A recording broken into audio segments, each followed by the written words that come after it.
So, hello mga Inday. Magluluto tayo ng adobo. Good for 3 days. Kasi nga, binalot na tayo sa katamaran.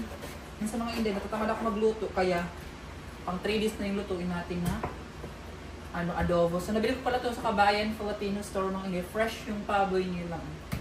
Yung baboy sa Cebu, hindi naman sa panira. Hindi ko siya gusto mga Inday. Wala nang balat, tapos iba pa yung lasa niya. Pero mag-order ako sa uwi ng mga sangkap ng gulay kasi may kalahati pa nito. Isigang natin mga Inday. But this, right now, gawin natin adobo. So, ganito kalaki yung hiwa.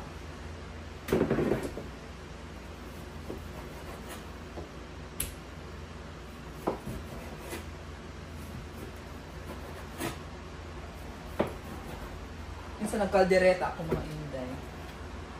Sino ba mag-caldereta? Mga ida, sana mag-meet tayo doon sa Kabayan Filipino store. Then, food trip ba tayo, no? Punta tayo doon mga Inday, mag-food trip tayo.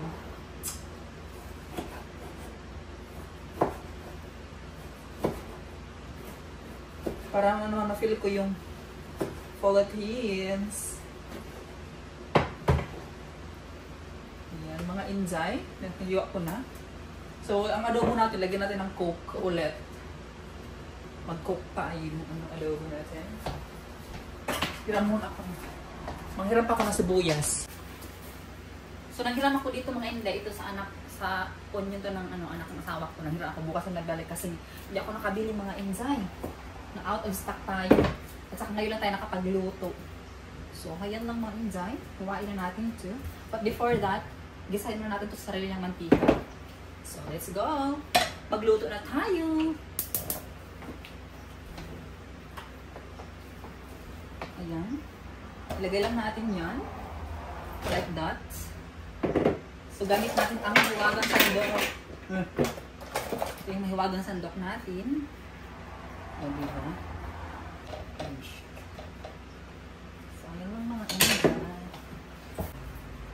Naglinis ako ng sarili kong kuko mga Inday. Ang pangit tingnan. Hindi ako marunong maglinis ng sarili kong kuko. So, hindi ako pwedeng manicurista. Pwede lang ako mga revan. Kanya, pag sa buhok mga Inday, hindi ako sa nagmamayabang, no? Marunong din ako sa buhok. Pero sa kuko, huwag ka nang umasa sa akin. Na marunong ako sa kuko. Mamaya, tanungin natin si Uncle Linyo about sa kuko. Ano ang sasabihin niya. Basher. What? Towel? Okay.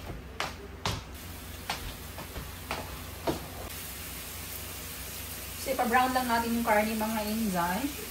And then, igisa natin after mag-brown yung karne. Sige na pagpahiwa. Ito mga Inday, kalahati lang ito. Ganitin natin.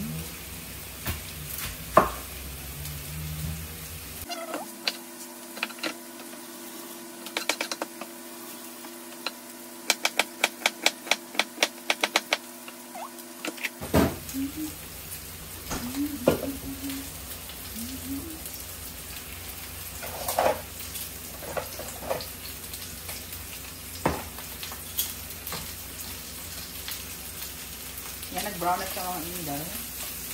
Hindi ko pa yan.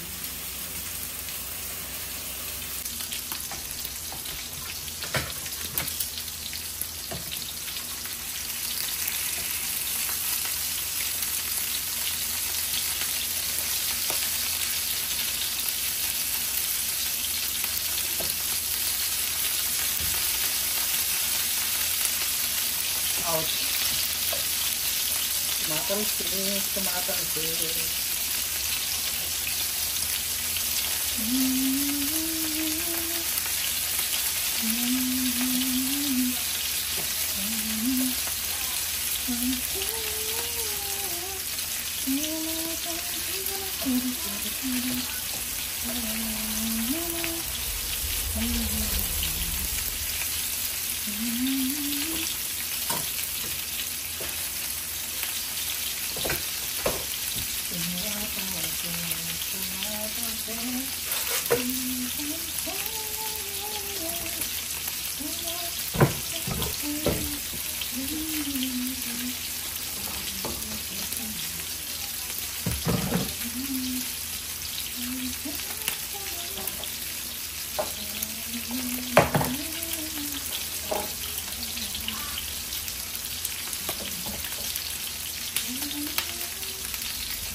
A few moments later.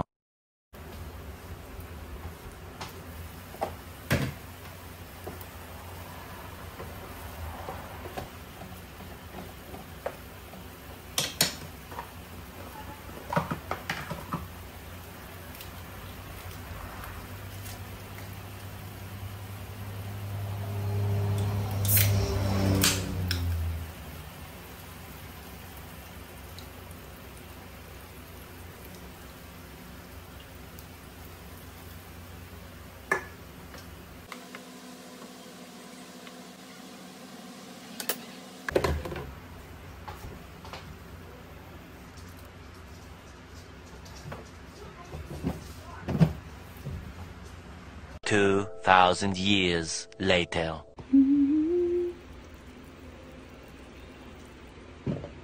Meanwhile. So, tikman natin mga inday kung anong lasa. Ayan.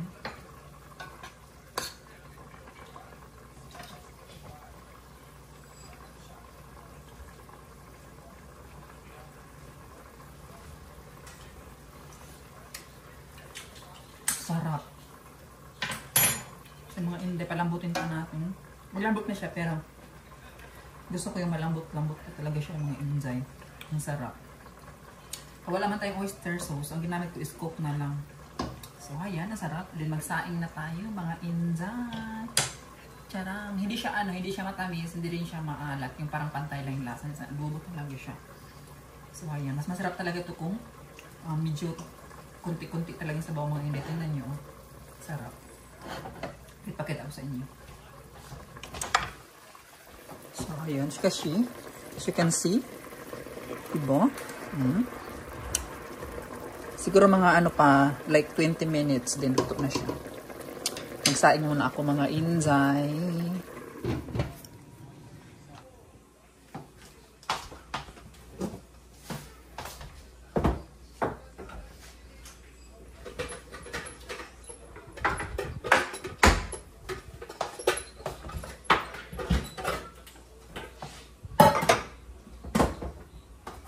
Try natin pakainin sa angkol ninyo kung gusto niyo.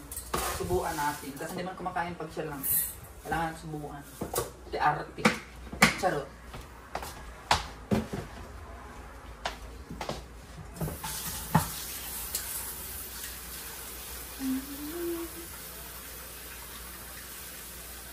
Ang hapdi na mga kamay ko mga inday.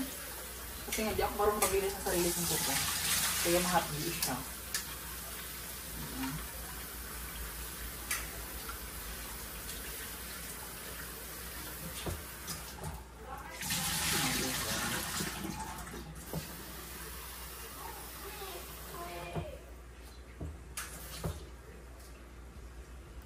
Yan, yan.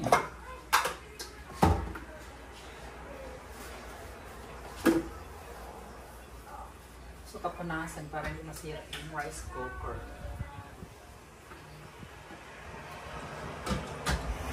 2 years na pala yung rice cooker ko natin mga inza. Dalimar natin.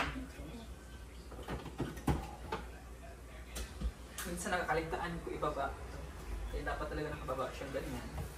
Kaya maluto na siya.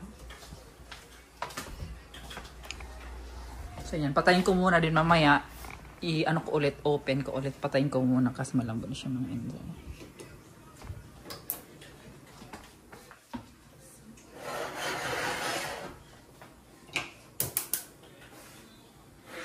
Patayin pala, ilipat ko pala sa maliit na kalan yan. Para kulong-kulo, pero hinaan lang.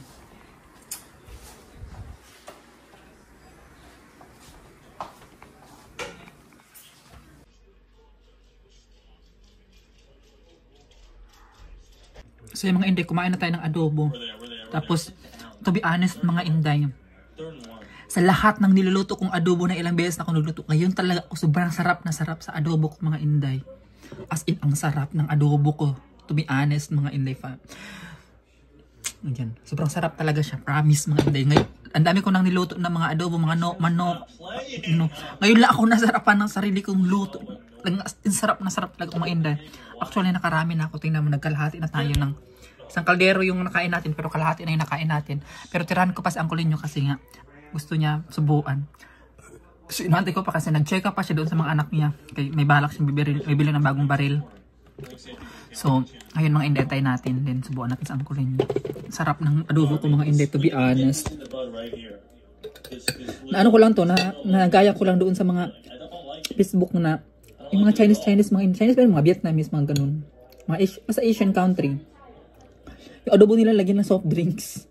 So yun ako mga hindi, soft drinks, pinaano ko yung soft drinks. Bali, hindi na ako naglagyan ng tubig. So yung soft drinks na lang ang pinagamit ko para lumambot yung karne natin. Ang sarap niya mga inday. Hindi mo na kailangan ng maraming cheche, boreche na ilalagay. Hindi mo na kailangan ng asukal. So pag adobo ka, lagyan mo ng asukal ng konti. Ito din na.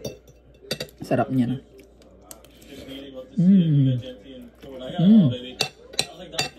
Ang sarap. Tapos yung lambot niya mga others, perfect din. Diba pag gisa mo, after mong gisa, nakita nyo naman sa vlog natin, hinaan mo lang yung ano mga inday, hinaan mo lang yung ano mo, yung apoy mo, tapos paano mo ng isang oras, paano mo. Sarap.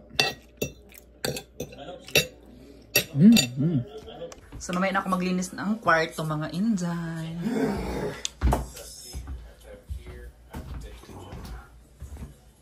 So mga inday, kakain muna kami ng kaya nabutuman kami. Yan. Might not be a place to sit.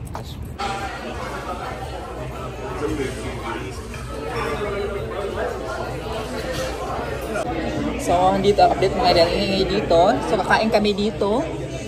Kasi nagugutom si Uncle Ninyo din. Magano kami, can we still go in the pet shop? The pet shop? Yeah, we're getting a fish. Yes. We're gonna go get a fish. We're gonna get a fish, and then what are we gonna do? Then we're gonna bring it home, and then I'm gonna take you a walk around the neighborhood so you know where to go. But later afternoon. Yeah, when it cools down. Okay. Problem is today is the worst day in the world to go in the middle of town. It's thousands of people, there's nowhere to park, and it's frustrating.